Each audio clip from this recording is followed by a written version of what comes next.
Welcome to my podcast. This is On the Front Line with Mike Rolton, every Monday at 7 p.m. Please join and listen to the facts. Hello and welcome to On the Front Line with Mike Rolton, the podcast about people who work on the front line in our city and in the Waikato. I'm Mike Rolton and my guest this afternoon is Constable Chevy Taylor of the New Zealand Police, who works in the Police Development Squad. Welcome and thank you for sharing your time with us today. Thank you for having me today. Okay, Chevy, you work in the front line of the New Zealand Police and the Youth Division. What changes have you seen in the 3 years that you've been in the city? For me, being in police, especially working with youth, I've noticed a huge change in the risks they take.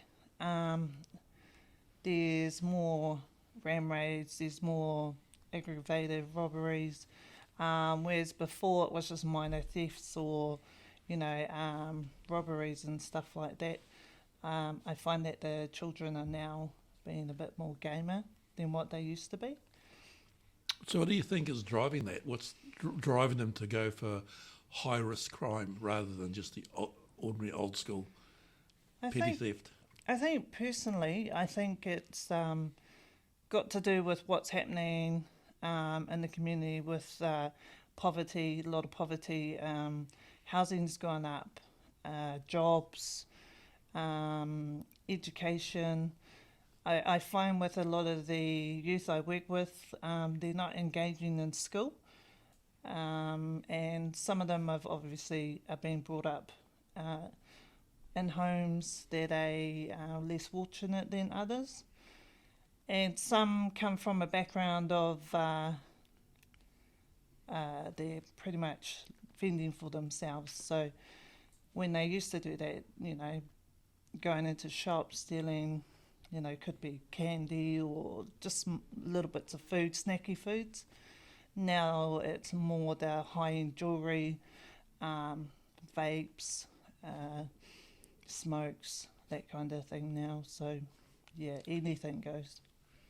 So do you think over COVID, when school was out, basically, for a long period of time, that those kids have now not re-engaged back into the school system and want to stay outside that system because they've had such a period of time being away from school structure? Yeah, I do. They did lose a bit of structure there. I also felt for policing. What I felt, there was less crime during COVID for some reason, and I think because of the lockdowns, there was hardly anyone on the street, so the youth involved couldn't hide. And with the schooling, because of they were doing online and stuff like that, it was a bit harder.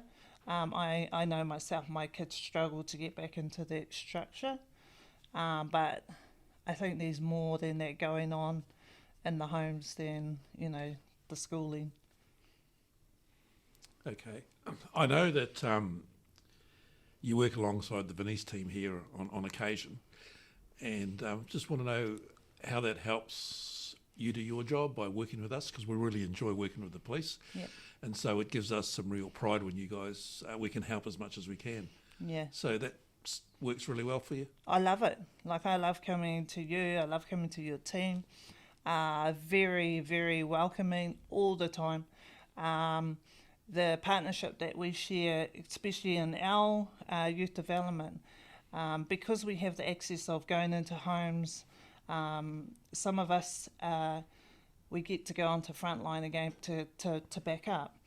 And there's a lot of family harm. So when we get into those doors, we actually get to try and work out what's actually going on. Why are these families struggling? And it could be just because of financial difficulty, a lot of stresses, especially what's going on now, affordability for things, petrol's going up. So having you guys on board is everyone needs food, right? And it's real hard to go into some houses and there's no food. And having you guys on board has been really helpful because, I just pick up the phone, as you know, or I'll pop in, come and visit you and say, hey, look, I've got this family. And your team and yourself have always delivered. And I know other members of my team and in prevention have also got that service. But, not only you giving the food parcels and stuff so then we can help these families, it's also the furniture, housing the people that need furniture and stuff like that. We thoroughly, appreciate what you guys do here. Thank you. You did mention some time ago in one of our previous conversations that sometimes the youths you pick up for shoplifting and stealing food and all those sorts of things aren't actually doing it as a robber or a thief, though maybe they are, but it's as a necessity to bring food back to their parents to make sure the family has food for that night. Is that still the case? Yeah, we find that's still the case. And then there's also the case where children are actually doing it to feed their other siblings, which is quite difficult because the